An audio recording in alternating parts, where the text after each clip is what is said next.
ತಾಂಬೂಲ ಪ್ರಾಕೃತಿಕವಾಗಿ ಬಹಳ ವರ್ಷಗಳಿಂದ ಸಾವಿರಾರು ವರ್ಷಗಳಿಂದ ಭಾರತೀಯರಲ್ಲಿ ಬಂದಿರತಕ್ಕಂತಹ ಒಂದು ಪದ್ಧತಿ. ಆದರೆ ಇತ್ತೀಚಿನ ದಿನಗಳಲ್ಲಿ ವಿಕೃತಿಗಳು ಕಾಣ್ತಾ ಇದೆ. ಮೂಲಭೂತವಾಗಿ ತಾಂಬೂಲದಲ್ಲಿ ಬಳಕೆ ಆಗ್ತಕ್ಕಂಥದ್ದು 3 ಪದಾರ್ಥ: ವಿಳೆದೆಲೆ, ಅಡಿಕೆ ಮತ್ತು ಒಳ್ಳೆಯ ಸುಣ್ಣ. ಈ 3 ವಾತಾಪಿತ್ತ ಕಫದೋಷಗಳನ್ನು ಹರಿಸ್ತಕ್ಕಂತಹ ಶಕ್ತಿ ಇರತಕ್ಕಂಥದ್ದು. ಇಲ್ಲದೇ ಇರುವ ಅಲಂಕಾರಗಳನ್ನು ಮಾಡಿ, ಇಲ್ಲದೇ ಇರುವ ಎಸೆನ್ಸ್ಗಳನ್ನು ಹಾಕಿ ಸೆನ್ಸ್ ಇಲ್ಲದೇ ಆಗಿದ್ದಾರೆ ನಮ್ಮ ಜನ. ಹೊಟ್ಟೆಯಲ್ಲಿರ್ತಕ್ಕಂಥ ಆಹಾರ ಏನಾಗುತ್ತೆ, ಅತಿ ಶೀಘ್ರದಲ್ಲಿ ಚೆನ್ನಾಗಿ ಅದು ಜೀರ್ಣ ಆಗ್ತಕ್ಕಂಥದ್ದು. ಈ ಅಡಿಕೆ ಸೇವನೆಯಿಂದ ಡಯಾಬಿಟಿಸ್ಸು, ಸ್ಪೈಕಿಂಗ್ ಆಫ್ ಗ್ಲೂಕೋಸ್ ಅಂತಾರೆ, ಅದು ಕಡಿಮೆ ಆಗುವ ಒಂದು ಯೋಗ. ಹಲ್ಲು ಬೆಳ್ಳಗಿದ್ದ ಅನಾರೋಗ್ಯ ಮುಖ್ಯನೋ, ಹಲ್ಲು ಕಪ್ಪಗಿದ್ರೂ ಆರೋಗ್ಯ ಮುಖ್ಯನೋ, ಆಯ್ಕೆ ನಮಗೆ ಬಿಟ್ಟಿದ್ದು, ಅವರವರಿಗೆ ಬಿಟ್ಟಿರ್ತಕ್ಕಂಥದ್ದು. ಮಲೇರಿಯಾ ದೂರ ಮಾಡೋಕ್ಕೂ ಒಂದು ಔಷಧಿ ಇದು. ಆಧ್ಯಾತ್ಮಿಕವಾಗಿರ್ತಕ್ಕಂತಹ ಒಂದು ಹೆಗ್ಗಳಿಕೆ ಇದಕ್ಕಿದೆ. ಸರಸ್ವತಿ, ಲಕ್ಷ್ಮಿ ಮತ್ತು ಪಾರ್ವತಿಯರ ಒಂದು ಸಂಕೇತ, ಬ್ರಹ್ಮ ವಿಷ್ಣು ಮಹೇಶ್ವರ ಸಂಕೇತವಾಗಿದೆ. ಬರೀ ಅಡಿಕೆ ತಿಂತಕ್ಕಂಥದ್ದು ದರಿದ್ರ ಬರುತ್ತೆ ಅಂತ ಶಾಸ್ತ್ರದಲ್ಲಿ ಉಕ್ತಿ. ಏನಕ್ಕೆ ಎಲೆ ಹಾಕ್ತಿದ್ದೀನಿ ಇನ್ನು ತಿಳಿದುಕೊಂಡು, ಗಂಡು ಎಲೆ 2 ಗಂಡು ಎಲೆ ಹಾಕ್ಬೇಕಾ, 2 ಹೆಣ್ಣೆಲೆ ಹಾಕ್ಬೇಕಾ, ಅಥವಾ 1 ಗಂಡು 1 ಹೆಣ್ಣು ಹಾಕ್ಬೇಕಾ ಅನ್ನೋದ್ರ ಮೇಲೆ ತಾಂಬೂಲ ನಿರ್ಣಯ ಆಗುತ್ತೆ.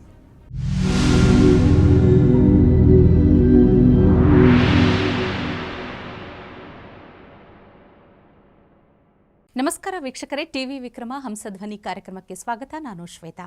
ಯೋಗ ಸೂತ್ರ ಮತ್ತು ಆಧ್ಯಾತ್ಮಿಕತೆಯ ಅರ್ಥಪೂರ್ಣ ವಿಚಾರಗಳನ್ನು ತಿಳಿಸುವಂತಹ ವೇದಿಕೆ ಹಂಸಧ್ವನಿ ಕಾರ್ಯಕ್ರಮ.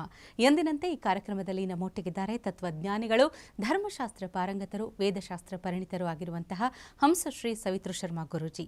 ಗುರೂಜಿ, ನಿಮಗೆ ನಮ್ಮ ಕಾರ್ಯಕ್ರಮಕ್ಕೆ ಆತ್ಮೀಯವಾದ ಸ್ವಾಗತ. ಅಜ್ಞಾನತಿಮಿರಾಂಧಸ್ಯ ಜ್ಞಾನಾಂಜನಶಲಾಕಯ ಚಕ್ಷುರುನ್ಮೀಲಿತಂ ಯೇನ ತಸ್ಮೈ ಶ್ರೀ ಗುರವೇ ನಮಃ. ಜೈ ಗುರುದೇವ ದತ್ತ. ಎಲ್ಲರಿಗೂ ಸನ್ಮಂಗಳವಾಗಲಿ. ವೀಕ್ಷಕರೇ, ನಾವು ಕಳೆದ ಸಂಚಿಕೆಯಲ್ಲಿ ಭೋಜನದ ವಿಧಿವಿಧಾನಗಳ ಬಗ್ಗೆ ಮಾತಾಡಿದ್ವಿ.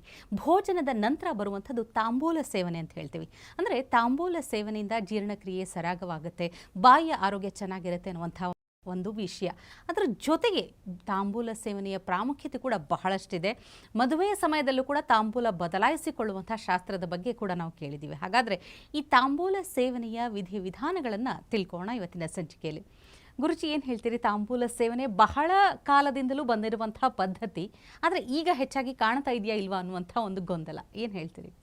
ತಾಂಬೂಲ ಪ್ರಾಕೃತಿಕವಾಗಿ ಬಹಳ ವರ್ಷಗಳಿಂದ ಸಾವಿರಾರು ವರ್ಷಗಳಿಂದ ಭಾರತೀಯರಲ್ಲಿ ಬಂದಿರತಕ್ಕಂತಹ ಒಂದು ಪದ್ಧತಿ. ಆದರೆ ಇತ್ತೀಚಿನ ದಿನಗಳಲ್ಲಿ ವಿಕೃತಿಗಳು ಕಾಣ್ತಾ ಇದೆ. ಅದಕ್ಕೆ ಬೇಡದೇ ಇರತಕ್ಕಂತಹ ಬೇರೆ ಬೇರೆ ಮಾದಕ ದ್ರವ್ಯಗಳನ್ನೆಲ್ಲ, ಯಾವುದು ತಂಬಾಕು ಇತ್ಯಾದಿಗಳನ್ನು ಸೇವಿಸ್ತಕ್ಕಂಥದ್ದು ಕಂಡುಬರುತ್ತೆ. ಮೂಲಭೂತವಾಗಿ ತಾಂಬೂಲದಲ್ಲಿ ಬಳಕೆ ಆಗ್ತಕ್ಕಂಥದ್ದು 3 ಪದಾರ್ಥ: ವಿಳೆದೆಲೆ, ಅಡಿಕೆ ಮತ್ತು ಒಳ್ಳೆಯ ಸುಣ್ಣ. ಅದು ಬಸಿದಿರುವ ಸುಣ್ಣ ಅಂತ ಹೇಳೋರು, ವಡೆ ಹಾಕಿದ ಸುಣ್ಣ ಅಂತ ಹಳ್ಳಿ ಕಡೆ ಕರೀತಿತ್ತು. ಅದನ್ನು ಮಡಿಕೆಯಲ್ಲಿ ಆ ಸುಣ್ಣದ ಕಲ್ಲನ್ನು ತಂದು ದೂರದಿಂದ ನೀರು ಹಾಕಿದ್ರೆ ಸಿಡಿತಿತ್ತು. ಅದು ಕುತ ಕುತ ಕುತ ಕುತ ಕುದ್ದು ಮೇಲೆ ಬಂದ ಮೇಲೆ ಅದನ್ನು ತಿರುಗಿ ಜರಡಿ ಹಿಡಿದು ತಿರುಗಿ ಮಾಡಿ, ಅಥವಾ 5-6 ನಂತರ ಮಾಡಿದ ನಂತರದಲ್ಲಿ ಬೆಣ್ಣೆ ರೀತಿಯಲ್ಲಿ ಬರುವುದು. ಅದನ್ನು ತೆಗೆದಿಟ್ಟುಕೊಂಡು ಮನುಷ್ಯರು ತಿನ್ನಬೇಕು ಅಂತ. ಇಲ್ಲಾಂದರೆ ಬಾಯಿ ಪೋಟು, ಅಂದರೆ ಬಾಯಿ ಒಡೆದೋಗುತ್ತೆ, ಒಳಗಡೆ ಎಲ್ಲನೂ ಸುಟ್ಟು ಹೋಗುತ್ತೆ. ಅದಕ್ಕೊಂದಿಷ್ಟು ಬೆಣ್ಣೆಯನ್ನು ಮತ್ತು ಸ್ವಲ್ಪ ಬೆಲ್ಲವನ್ನು ಸೇರಿಸಿ ಒಂದು ಡಬ್ಬಿಯಲ್ಲಿ ಹಾಕಿಡ್ತಿದ್ರು. ಆ ರೀತಿಯಾಗಿ ಸುಣ್ಣದ ತಯಾರಿಕೆ ಎಷ್ಟರ ಮಟ್ಟಿಗೆ ಇವತ್ತಾಗ್ತಿದೆ ಅನ್ನೋದು ನನಗೆ ಗೊತ್ತಿಲ್ಲ. ಮಾರುಕಟ್ಟೆಯಲ್ಲಿ ಸಿಗ್ತಾ ಇರ್ತಕ್ಕಂಥ ಸುಣ್ಣ ಎಷ್ಟರ ಮಟ್ಟಿಗೆ ಶುದ್ಧವಾಗಿದೆ ಅಂತಕ್ಕಂಥದ್ದು ಬಳಸ್ತಕ್ಕಂಥವರು ಬಲ್ಲರು. ಇದರ 3 ಏನಾಗ್ತಿತ್ತು, ಆ ಕಾಲದಕ್ಕೆ ಅನುಗುಣವಾಗಿ, ಅದು ಬೇಸಿಗೆ ಕಾಲನೋ ಚಳಿಗಾಲನೋ ಮಳೆಗಾಲನೋ ಇವೆಲ್ಲ ನೋಡಿಕೊಂಡು ಅದಕ್ಕೆ ಲವಂಗವನ್ನು, ಏಲಕ್ಕಿಯನ್ನು, ಜಾಕಾಯನ್ನು, ಜಾಪತ್ರೆಯನ್ನು, ಕೇಸರಿಯನ್ನು ಸೇರಿಸಿ ತಿಂತಕ್ಕಂತಹ ಒಂದು ಪದ್ಧತಿ ನಮ್ಮಲ್ಲಿ ಉಂಟು. ಅಥವಾ ಇಷ್ಟನ್ನು ಸೇರಿಸಿ ಒಂದು ಪುಡಿ ಮಾಡಿಟ್ಟುಕೊಂಡು ಒಂದು ಚಿಟಿಕೆ ಹೀಗೆ ತೆಗೆದುಕೊಂಡು ತಾಂಬೂಲದೊಳಗೆ ಹಾಕಿಕೊಂಡು ಅದನ್ನು ಮೆಲ್ತಕ್ಕಂಥದ್ದು ಮೊದಲಿನಿಂದಲೂ ಅನಾದಿಯಿಂದಲೂ ನಮ್ಮಲ್ಲಿ ಬಂದಿರತಕ್ಕಂಥ ಒಂದು ಪ್ರಕ್ರಿಯೆ. ಸುಮ್ಮನೆ ಹೀಗೆ ಹಾಕ್ಕೊಂಬಿಡೋದ ಎಲ್ಲ ಸೇರಿಸಿ? ಇಲ್ಲ. ಈ 3 ಏನಿದೆ, ಯಾವುದು ವಿಳೆದೆಲೆ, ಅಡಿಕೆ ಮತ್ತು ಸುಣ್ಣ, ಈ 3 ವಾತಾಪಿತ್ತ ಕಫದೋಷಗಳನ್ನು ಹರಿಸ್ತಕ್ಕಂತಹ ಶಕ್ತಿ ಇರತಕ್ಕಂಥದ್ದು. ಈ ತ್ರಿದೋಷಜನಿತವಾಗಿ ಯಾವ ರೋಗಗಳು ಮನುಷ್ಯನಿಗೆ ಬರುತ್ತೋ ಅದನ್ನು ಹೋಗಲಾಡಿಸುವ ಶಕ್ತಿ ಈ ತಾಂಬೂಲಕ್ಕೆ ಇದೆ ಅಂತ ಹೇಳ್ತಾರೆ. ಇತ್ತೀಚಿನ ದಿನಗಳಲ್ಲಿ ನೀವು ನೋಡಿರಬಹುದು, ಒಬ್ಬರು ಅಡಿಕೆಯಿಂದ ಟೀ ಕಂಡು ಹಿಡಿದರು. ಅಡಿಕೆಯಲ್ಲಿ ಟೀ ಮಾಡಿಕೊಂಡು ಅದನ್ನು ಡಿಪ್ ಮಾಡ್ಕೊಂಡು ಕುಡಿದ್ರೆ ಡಯಾಬಿಟಿಸ್ ಕಡಿಮೆ ಆಗುತ್ತೆ ಅಂತ ರಿಸರ್ಚು ಮಾಡಿ ಪ್ರೂವ್ ಆಯಿತು. ಆನಂತರದಲ್ಲಿ ನಿಂತೋಯ್ತೋ ನನಗಂತೂ ಗೊತ್ತಿಲ್ಲ. ಹಿಂದಿನವರು ಊಟ ಆದ ತಕ್ಷಣ ಅದನ್ನೇ ಹೇಳಿದ್ದು. ವಿಳೆದೆಲೆಯೊಂದಿಗೆ ಅಡಿಕೆಯನ್ನು ಒಂದಿಷ್ಟು ಸುಣ್ಣವನ್ನು ಏಲಕ್ಕಿ ಪಚ್ಚಕರ್ಪೂರಾದಿಗಳನ್ನು ಹಾಕ್ಕೊಂಡು ತಿನ್ರಯ್ಯ. ಇದರಲ್ಲಿ ಎರಡಾಗುತ್ತೆ. ಮೌತ್ ಫ್ರೆಶ್ನರ್ ಅಂತ ಎಲ್ಲ ಕಡೆ ಊಟ ಆದಮೇಲೆ ತಿಂತಾರೆ. ಅದಕ್ಕೆ ಇಲ್ಲದೇ ಇರುವ ಅಲಂಕಾರಗಳನ್ನು ಮಾಡಿ, ಇಲ್ಲದೇ ಇರುವ ಎಸೆನ್ಸ್ಗಳನ್ನು ಹಾಕಿ ಸೆನ್ಸ್ ಇಲ್ಲದೇ ಆಗಿದ್ದಾರೆ ನಮ್ಮ ಜನ. ಬಾಯನ್ನು ಸ್ವಚ್ಛ ಮಾಡ್ತಕ್ಕಂಥದ್ದು ಮೊದಲನೆಯ ಗುರಿಯಾದರೆ, ಎರಡನೆಯದ್ದು ಬಾಯಲ್ಲಿ ತಾಂಬೂಲವನ್ನು ಹಾಕೊಂಡು ಅಗೀತಾ ಏನಾಗುತ್ತೆ ಅಂದರೆ ಈ ಲಾಲಾರಸ ಹೆಚ್ಚಾಗುತ್ತೆ ಬಾಯಲ್ಲಿ, ಸಲೈವ. ಅದನ್ನು ನುಂಗುದ್ರೇನಾಗುತ್ತೆ ಅಂದರೆ ಅದು ಪರಮಾದ್ಭುತವಾಗಿರ್ತಕ್ಕಂತಹ ಜೀರ್ಣಕ್ರಿಯೆಯನ್ನು ಉಂಟು ಮಾಡತಕ್ಕಂತಹ ಒಂದು ಪದಾರ್ಥ. ಅದು ಬಹಳ ಪ್ರಾಕೃತಿಕವಾಗಿ ಹೊಟ್ಟೆಯಲ್ಲಿರ್ತಕ್ಕಂಥ ಆಹಾರ ಏನಾಗುತ್ತೆ ಅತಿ ಶೀಘ್ರದಲ್ಲಿ ಚೆನ್ನಾಗಿ ಅದು ಜೀರ್ಣ ಆಗ್ತಕ್ಕಂಥದ್ದು ಆಗುತ್ತೆ. ಮೂರನೆಯದ್ದು ಏನಾಗುತ್ತೆ, ಈ ಅಡಿಕೆಯ ಸೇವನೆಯಿಂದ ಡಯಾಬಿಟಿಸ್ಸು, ಸ್ಪೈಕಿಂಗ್ ಆಫ್ ಗ್ಲೂಕೋಸ್ ಅಂತಾರೆ, ಅದು ಕಡಿಮೆ ಆಗುವ ಒಂದು ಯೋಗ. ನಾಲ್ಕನೆಯದ್ದು ಏನಾಗುತ್ತೆ ಅಂದರೆ ಒಸಡು ಏನಾಗುತ್ತೆ, ಹಲ್ಲನ್ನು ಭದ್ರವಾಗಿ ಹಿಂಗೆ ಇಟ್ಕೊಳ್ಳುತ್ತೆ. ಆಸ್ಟ್ರಿಂಜೆಂಟ್ ಎಫೆಕ್ಟ್ ಅಂತ ಹೇಳ್ತಾರೆ ಆಂಗ್ಲ ಭಾಷೆಯಲ್ಲಿ, ಇದನ್ನು ಹಿಡ್ಕೊಳ್ಳುತ್ತೆ ಹಲ್ಲನ್ನದು. ಆದರೆ ಅದಾದ ನಂತರದಲ್ಲಿ ಸ್ವಲ್ಪ ಬಾಯನ್ನು ಸ್ವಚ್ಛ ಮಾಡಿಕೊಳ್ಬೇಕು, ಇಲ್ಲಾಂದ್ರೆ ಕರೆಗಟ್ಟುತ್ತೆ. ಹಲ್ಲು ಬೆಳ್ಳಗಿದ್ದ ಅನಾರೋಗ್ಯ ಮುಖ್ಯನೋ, ಹಲ್ಲು ಕಪ್ಪಗಿದ್ರೂ ಆರೋಗ್ಯ ಮುಖ್ಯನೋ, ಆಯ್ಕೆ ನಮಗೆ ಬಿಟ್ಟಿದ್ದು, ಅವರವರಿಗೆ ಬಿಟ್ಟಿರ್ತಕ್ಕಂಥದ್ದು. ಆನಂತರದಲ್ಲಿ ಏನಾಗುತ್ತೆ, ಇದು ಬರೀ ಕುಟುಂಬಿಗಳು ಸೇವನೆ ಮಾಡಬೇಕು ಅಂತ ಬ್ರಹ್ಮಚಾರಿಗೆ ಹೇಳಿಲ್ಲ, ವಾನಪ್ರಸ್ಥಗಳಿಲ್ಲ, ಸನ್ಯಾಸಿಗಳಿಗೆ ಹೇಳಿಲ್ಲ. ಯಾಕೆಂದರೆ ಇದು ಬಹಳ ರಾಜಸವಾಗಿರ್ತಕ್ಕಂತಹ ಒಂದು ಪದಾರ್ಥ. ಇದು ಕಾಮೋತ್ತೇಜಕವೂ ಆಗಿದೆ ಅಂತ, ಮನಸ್ಸಿನಲ್ಲಿ ಮೈಯಲ್ಲಿ ಕಸುವನ್ನು ಹೆಚ್ಚಿಸುತ್ತೆ ಅಂತ, ಆಮೇಲೆ ಬಾಯಿಯ ದುರ್ಗಂಧವನ್ನು ಪರಿಹರಿಸುತ್ತೆ ಅಂತ. ಇದೆಲ್ಲ ಮಾಡಿ ಈ ರೀತಿಯಾಗಿ ವಿಳೆದೆಲೆಯನ್ನು ಹಾಕಿಕೊಳ್ತಕ್ಕಂಥದ್ದು ಅಂತ ನಮ್ಮ ಮೇಲ್ಮಟ್ಟಕ್ಕೆ ನಮಗೆ ಕಾಣುತ್ತೆ. ಒಳಗೆ ಹೋಗಿ ನೋಡಿದಾಗ ಇದಕ್ಕಿಂತ ಪರಮಾದ್ಭುತವಾಗಿರ್ತಕ್ಕಂತಹ ತತ್ವಗಳು ಇದರಲ್ಲಿ ಉಂಟು. ವಿಳೆದೆಲೆಯಲ್ಲಿ ಗಂಡೆಲೆ ಹೆಣ್ಣೆಲೆ ಅಂತ ಎರಡಿರುತ್ತೆ. ಅದನ್ನು ತೋರಿಸಬಹುದಿತ್ತು, ನೋಡೋಣ ಕಾಲಾನಂತರದಲ್ಲಿ ಮಾಧ್ಯಮದಲ್ಲಿ ತೋರಿಸ್ಲಿಕ್ಕಾದರೆ ತೋರಿಸೋಣ. ಆದರೆ ಎಲೆಯನ್ನು ಇಟ್ಕೊಂಡ್ರೆ ಹಿಂಬದಿಯಲ್ಲಿ ಅದಕ್ಕೆ ನರಗಳು ಅಂತಾರೆ, ಅದನ್ನು ನೋಡಿದ್ರೆ ಗಂಡ ಹೆಣ್ಣಾಗಿ ಗೊತ್ತಾಗುತ್ತೆ.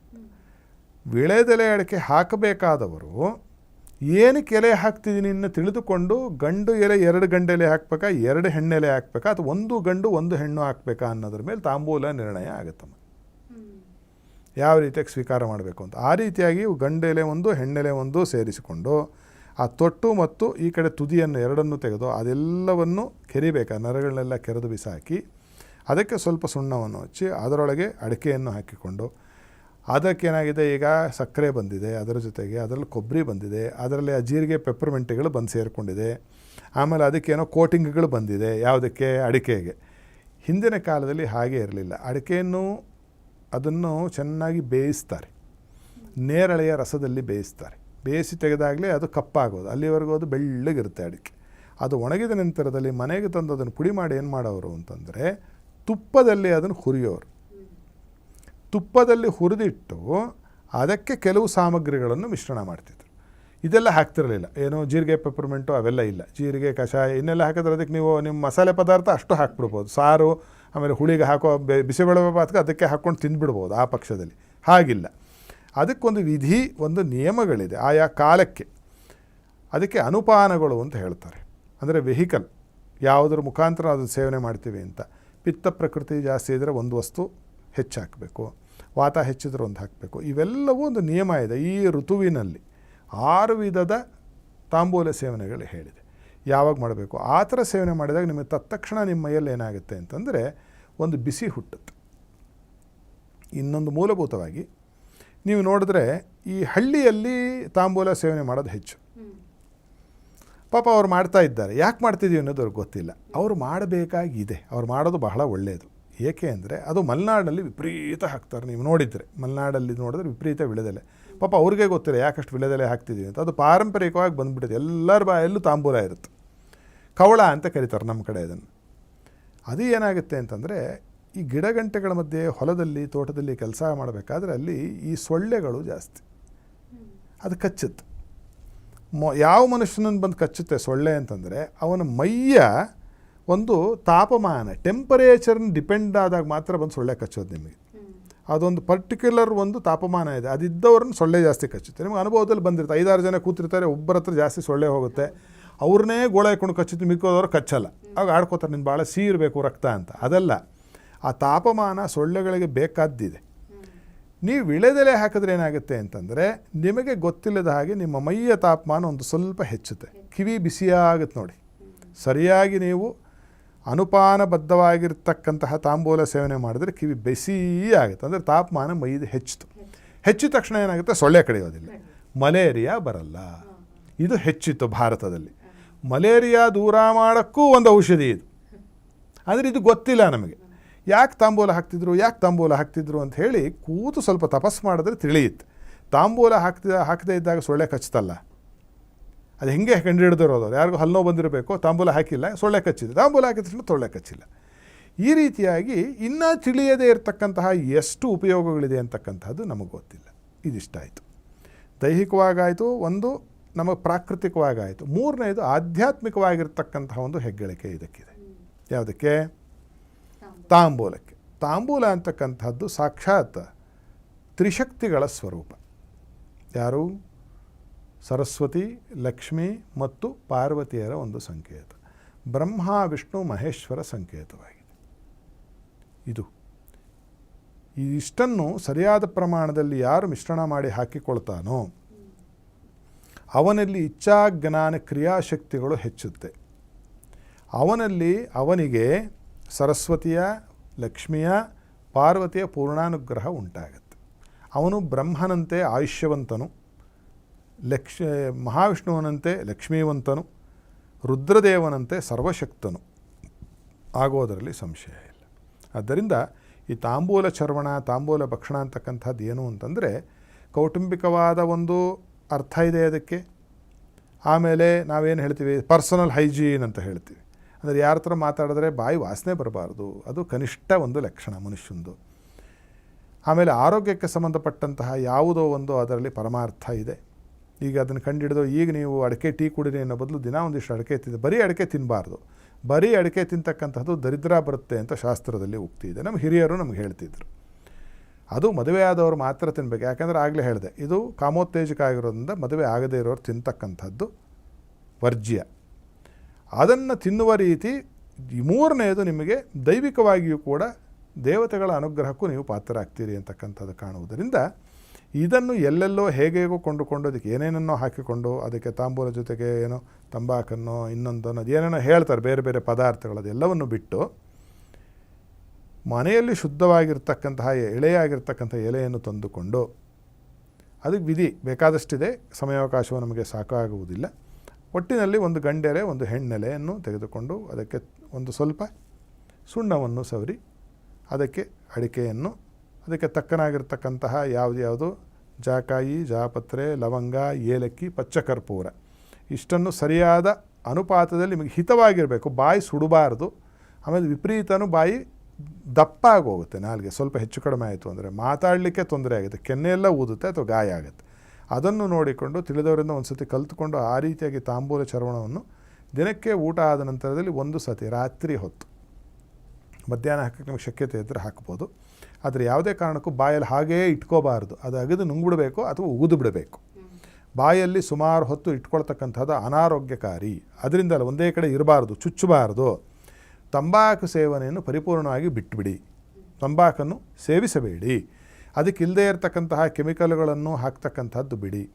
ಆಮೇಲೆ ಆ ಪಾಕೆಟ್ನಲ್ಲಿ ಬರ್ತಕ್ಕಂತಹ ಯಾವುದ್ಯಾವುದು ಹೊಸದಾಗಿ ರೆಡಿಮೇಡ್ ತಾಂಬೂಲಗಳು ಬಂದಿವೆ, ಎಷ್ಟರ ಮಟ್ಟಿಗೆ ಅವು ಶುದ್ಧವಾಗಿದೆ ಅಂತಕ್ಕಂಥದ್ದು ನೀವು ಬಲ್ಲರಿ ಮತ್ತು ಅದನ್ನು ಮಾಡಿದಂತಹ ಮಹಾತ್ಮರು ಬಲ್ಲರು. ಅದನ್ನು ನೋಡಿಕೊಂಡು ಸ್ವಜವಾಬ್ದಾರಿಯಿಂದ ತಾಂಬೂಲ ಚರ್ವಣವನ್ನು ಮಾಡಿದ್ದೇ ಆದರೆ ಬಹುಶಃ ಮನುಷ್ಯ ಆರೋಗ್ಯವಂತನಾಗಿಯೂ ಮತ್ತು ಸುಖವಂತನಾಗಿಯೂ ಬಾಳ್ತಾನೆ ಅಂತಕ್ಕಂಥದ್ದನ್ನು ನಾವು ಹೇಳ್ಬೋದು. ಖಂಡಿತ ಗುರುಜಿ, ತಾಂಬೂಲ ಸೇವನೆಯಿಂದ ದೈಹಿಕ ಆರೋಗ್ಯ ಮಾತ್ರವಲ್ಲ, ದೈವಿಕ ಶಕ್ತಿಯೂ ಇದೆ ಅನ್ನೋದನ್ನು ತಿಳಿಸ್ಕೊಟ್ಟಿದ್ದೀರಿ. ತಮಗೆ ಧನ್ಯವಾದಗಳು. ಮಂಗಳ ಮಾಹೇಶ್ವರಿ ಶುಭಂ ಕರೋತು. ವೀಕ್ಷಕರೇ, ಗುರೂಜಿಗಳನ್ನು ನೇರವಾಗಿ ಭೇಟಿಯಾಗಬೇಕು, ನಿಮ್ಮ ಸಮಸ್ಯೆಗಳಿಗೆ ಪರಿಹಾರ ಕಂಡುಕೊಳ್ಬೇಕು ಅಂದಾದಲ್ಲಿ ನಮ್ಮ ಸ್ಕ್ರೀನ್ ಮೇಲೆ ಇರುವಂಥ ನಂಬರನ್ನು ಕಾಂಟ್ಯಾಕ್ಟ್ ಮಾಡಬಹುದು. ಮುಂದಿನ ಸಂಚಿಕೆಯಲ್ಲಿ ಮತ್ತೊಂದು ಹೊಸ ವಿಷಯದೊಂದಿಗೆ ಭೇಟಿಯಾಗೋಣ. ನಮಸ್ಕಾರ. ಟಿವಿ ವಿಕ್ರಮ, ದೇಶ ನಿಮ್ಮ ಕೈಯಲ್ಲಿ. ಈ ಕಾರ್ಯಕ್ರಮ ನಿಮಗೆ ಇಷ್ಟ ಆಗಿದ್ದಲ್ಲಿ ಲೈಕ್, ಶೇರ್ ಹಾಗೂ ಕಮೆಂಟ್ ಮಾಡಿ. ಟಿವಿ ವಿಕ್ರಮದ ಕಾರ್ಯಕ್ರಮಗಳನ್ನು ನಿರಂತರವಾಗಿ ವೀಕ್ಷಿಸಲು ಸಬ್ಸ್ಕ್ರೈಬ್ ಮಾಡಿ, ಬೆಲ್ ಐಕನ್ ಒತ್ತಿ.